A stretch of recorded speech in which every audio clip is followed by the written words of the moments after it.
আসসালামু আলাইকুম। সম্মানিত দর্শক, ইসলামের ইতিহাসে আজকের পর্বে আমরা জানব ইয়ারমুকের যুদ্ধ সম্পর্কে। রাসূল করিম সাল্লাল্লাহু আলাইহি ওয়াসাল্লামের ইন্তেকালের পর ইয়ারমুকের যুদ্ধই ছিল মুসলমানদের জন্য বড় একটি বিজয়। মুসলমান সেনাবাহিনী যখন একের পর এক যুদ্ধে খ্রিস্টানদের হারিয়ে দিয়ে সিরিয়া পেরিয়ে ইউরোপের দিকে এগিয়ে যাচ্ছিল, তখন বাইজেন্টাইন রোমান সম্রাট হেরাক্লিয়াস এক ধর্মযুদ্ধের ডাক দিলেন। সেনাপতি ভাহানের নেতৃত্বে বিশাল এক খ্রিস্টান বাইজেন্টাইন সেনাবাহিনী জমায়েত করে ফন্দি করলেন মুসলমান সেনাবাহিনীকে চিরতরে গুড়িয়ে দেবার। হঠাৎই দৃশ্যপটে হাজির হলেন মহাবীর খালিদ বিন ওয়ালিদ রাদিয়াল্লাহু আনহু। 636 খ্রিস্টাব্দে হযরত আবু বকর সিদ্দিক রাদিয়াল্লাহু আনহু এর খেলাফতকালীন রোমানদের সাথে মুসলিমদের যুদ্ধ হয়, যা বর্তমানে সিরিয়া, জর্ডান ও ইসরায়েলের মধ্যে দিয়ে বয়ে যাওয়া গ্যালিলি সাগরের পূর্বে অবস্থিত ইয়ারমুক নামক নদীর তীরে অবস্থিত। মুসলিমদের সৈন্যবাহিনী ছিল 40,000 থেকে 45,000, আর রোমানদের ছিল 2,40,000। এক প্রান্তে ক্ষুদ্র মুসলিম সেনাদল আর অপর প্রান্তে রোমকদের বিশাল সৈন্যবাহিনী। উভয় দলই ভয়াবহ এক যুদ্ধের মুখোমুখি দণ্ডায়মান।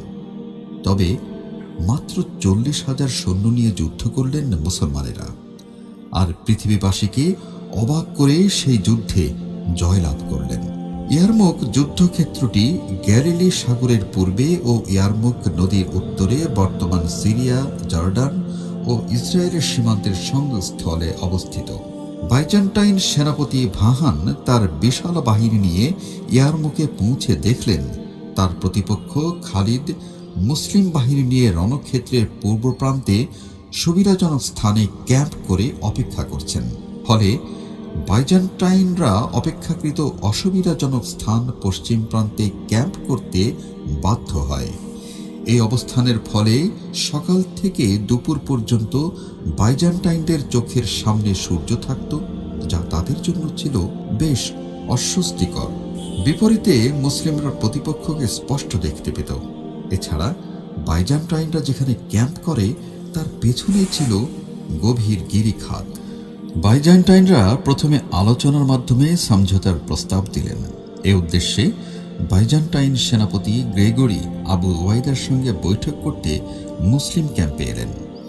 গ্রেগরি প্রস্তাব দিলেন মুসলিমরা যেন লেভান্ট ছেড়ে আরবে চলে যায় এবং আর কখনো যেন ফিরে না আসে।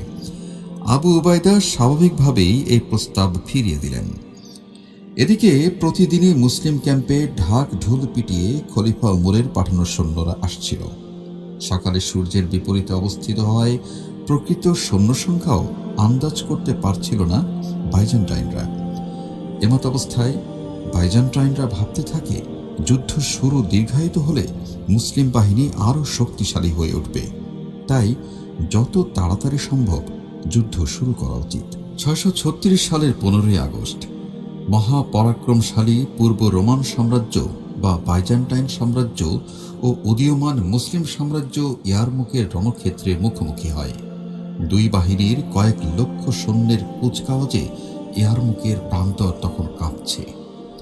বাইজেন্টাইনরা তাদের বাহিনীকে 4 ভাগে বিভক্ত করে সাজায়: ডান, বাম, মধ্য ডান ও মধ্য বাম।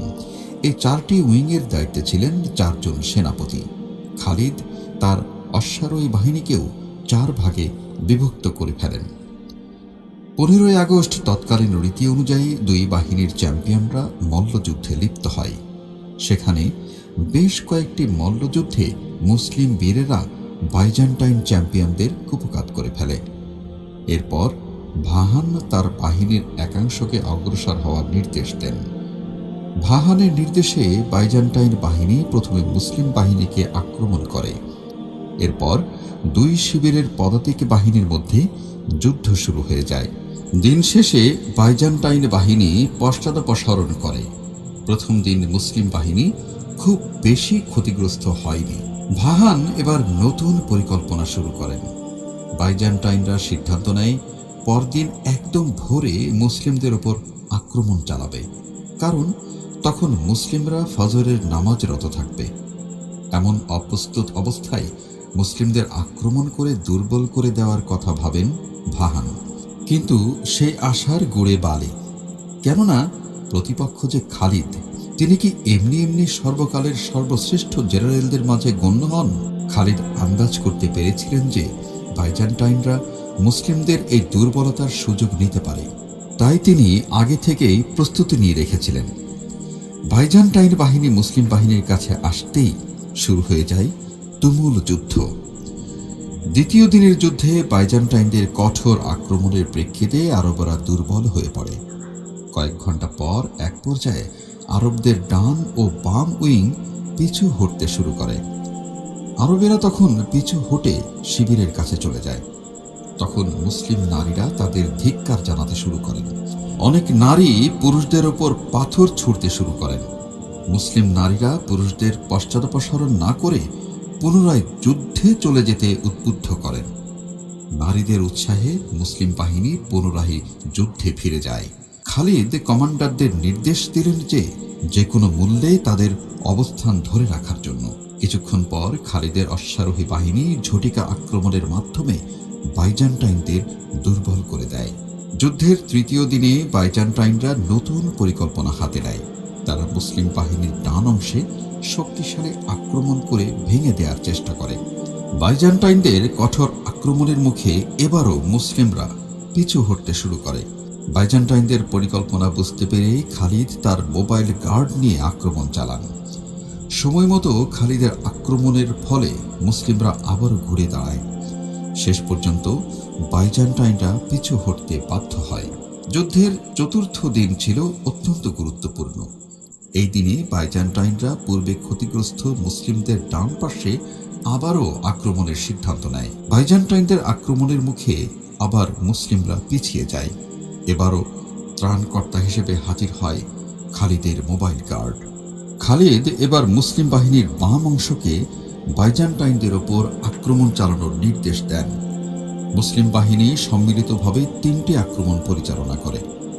মুসলিমদের এই আক্রমণের ফলে বাইজান্টাইন বাহিনী অনেকটা পিছু হটতে বাধ্য হয়।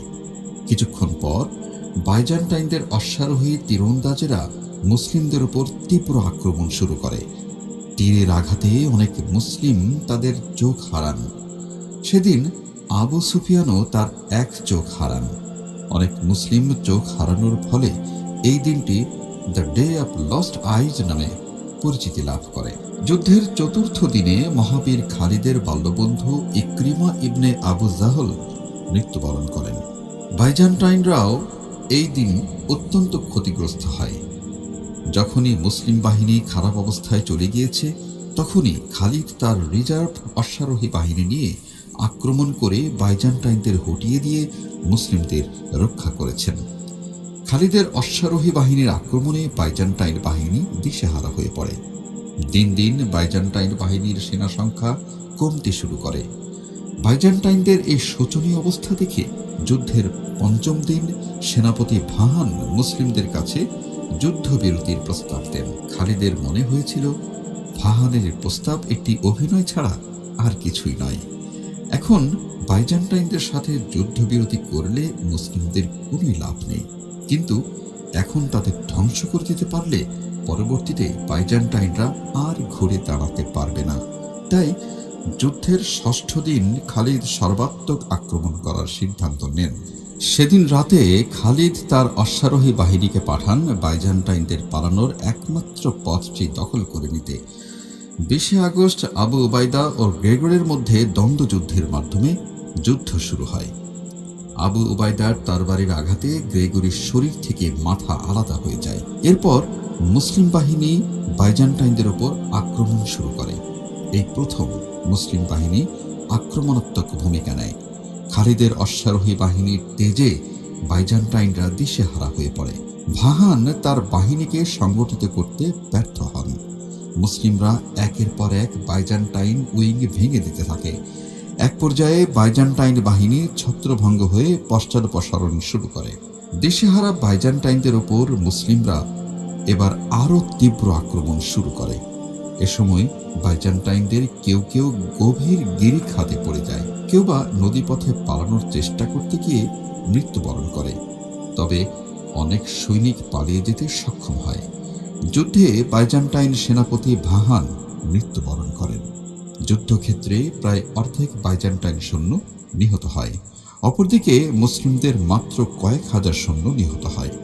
এরপর খালিদ তার বাহিনী নিয়ে পূর্বে ছেড়ে আসা শহরগুলোর পুনরুদ্ধার করেন। ইয়ারমুকের যুদ্ধ ছিল পৃথিবীর ইতিহাসের মোড় ঘুরিয়ে দেওয়া এক যুদ্ধ। 6 দিনের এই যুদ্ধের মাধ্যমে বৃহত্তর সিরিয়া বা লেভান্তে বাইজান্টাইন সাম্রাজ্যের ইতি ঘটে। এটি ছিল বাইজান্টাইনদের পতনের প্রথম ধাপ। এই যুদ্ধ জয়ের মাধ্যমে মুসলিমরা পরাশক্তি হিসেবে আবির্ভূত হয়। যুদ্ধে খালিদ বিন ওয়ালিদের রণনৈপুণ্য সমর বিশারদদের অবাক করে ফেলে। খালিদ বিন ওয়ালিদ পৃথিবীর ইতিহাসের সর্বকালের সর্বশ্রেষ্ঠ জেনারেলদের একজন হিসেবে নিজেকে প্রতিষ্ঠিত করেন। প্রতিপক্ষের চেয়ে অনেক কম সৈন্য নিয়েও কিভাবে সফল নেতৃত্ব ও দৃঢ়তার মাধ্যমে যুদ্ধ জয় করা যায়, এটি তার উৎকৃষ্ট উদাহরণ। এটি ছিল উদীয়মান মুসলিমদের হাতে পরাক্রমশালী বাইজান্টাইনদের এক লজ্জাজনক পরাজয়।